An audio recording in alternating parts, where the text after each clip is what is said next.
J'ai grandi à Beaune, en Bourgogne.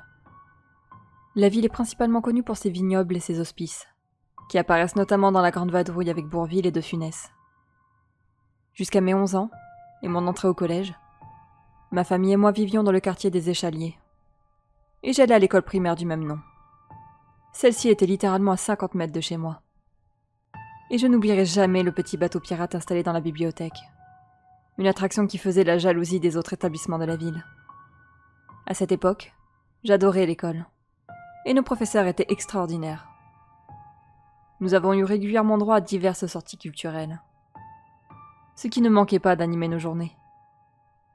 Surtout que nous étions trop heureux de troquer nos cours contre une activité en extérieur. C'était tantôt une visite au musée, tantôt un film au petit cinéma, qui n'existe plus d'ailleurs. Mais il y a une sortie qui m'a marqué plus que les autres. C'est celle au lac Joigneau. Il se situe à moins de 10 minutes à pied de l'école. Et d'après mes souvenirs, nous y sommes allés pour observer la faune et la flore autour du lac. Enfin, c'était surtout un prétexte à l'amusement pour nous autres enfants. Néanmoins, malgré la bonne humeur générale et le temps radieux, c'était le printemps, la période des premières sorties en plein air. Quelque chose me dérangeait. J'ai tout de suite su ce que c'était. Cela se situait derrière moi, la maison du lac. Celle-ci ressemble à un cube posé sur une dalle de pierre surélevée. Elle comporte un étage, avec une grande terrasse, et fait très 19e siècle dans son architecture. À l'époque, il manquait une des rambardes de la terrasse au premier étage, et l'édifice semblait abandonné, ce qui me mettait mal à l'aise. Personne d'autre que moi ce jour-là ne semblait prêter la moindre attention à la bâtisse. Et malgré le soleil, la maison semblait rester dans une sorte de pénombre, ce qui aurait très bien pu s'expliquer par son large toit et les grands arbres alentour. Cependant, j'avais la sensation qu'il y avait autre chose. Quelques années se sont passées avant que la maison ne revienne dans mes pensées. J'étais désormais au collège, et lors d'une discussion hautement intellectuelle sur le paranormal, j'ai demandé à mon cercle d'amis si eux aussi connaissaient la maison du lac, et son étrange aura. Un seul de mes camarades la connaissait, et forcément, il a ajouté que celle-ci était hantée par le fantôme d'une femme, qui apparaîtrait certains jours à la fenêtre gauche du premier étage. L'effet escompté fonctionnait, puisqu'on a continué à se faire peur en jouant à qui a mieux en matière de phénomènes étranges et rencontres paranormales. J'étais adolescent, et l'existence de la maison ne me reviendrait en tête que bien des années plus tard. Il y a quelques mois, je suis repassé dans ma région, et j'en ai profité pour me rendre à Beaune. Après avoir flâné dans les rues, je me suis naturellement retrouvé devant la mairie, et je me suis alors souvenu de la maison du lac. À cet instant, je me suis décidé à tenter ma chance au service des archives, afin de savoir si la ville ne possédait pas quelques informations au sujet du mystérieux bâtiment. J'ai ainsi appris que le lac avait été créé en 1897, dans le but d'y pratiquer la pêche, la baignade en été et le patinage en hiver. Les bords avaient été aménagés, et on avait construit la fameuse demeure pour y accueillir la buvette ainsi que diverses grandes salles.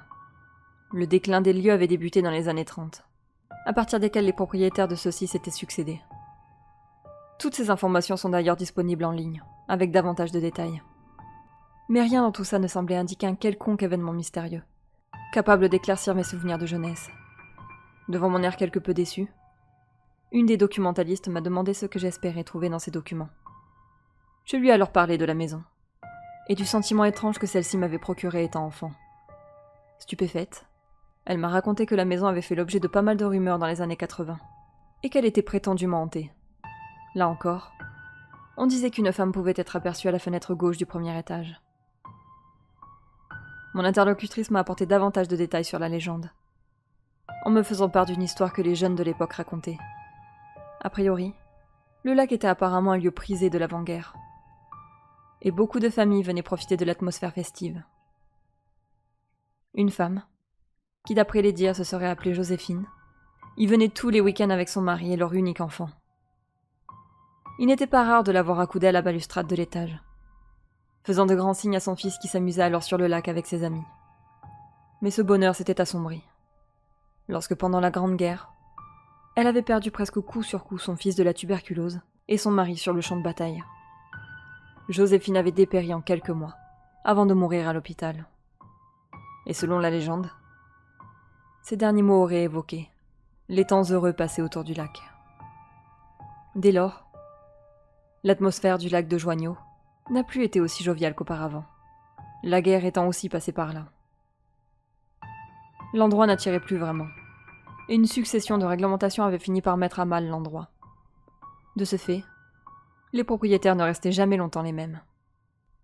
Des rumeurs racontent également qu'au début des années 50, l'une des balustrades du premier étage se serait effondrée.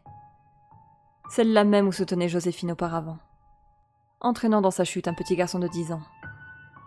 Par la suite, la propriété du lac a accueilli un centre hippique, durant quelques années. Mais là encore, quelques problèmes sont apparus.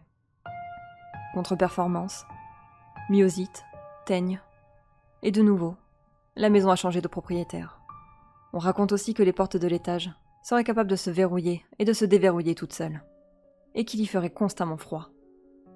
De nos jours, alors que la bâtisse a été entièrement rénovée en 2006, son propriétaire actuel aurait toutes les peines du monde à trouver un locataire, aussi bien régulier que saisonnier. Mon interlocutrice a terminé son récit, en m'expliquant qu'autrefois, dans les cours d'école, on se faisait peur en se disant que l'apparition du spectre de Joséphine à la fenêtre de la maison du lac prédisait la mort d'un être cher. Au moment où j'écris ce message, nous sommes le 7 avril 2020. J'habite désormais à Paris, et je suis confinée chez moi. J'ai recherché sur Google des images de la maison du lac de Joigno à Beaune. Il n'en existe que 2. Une seule est prise de face avec les fenêtres de l'étage visibles. Et les volets de la chambre de gauche sont entrouverts. Nous sommes en pleine pandémie de coronavirus. La photo date du 6 avril. Et je vois quelqu'un à la fenêtre du premier étage.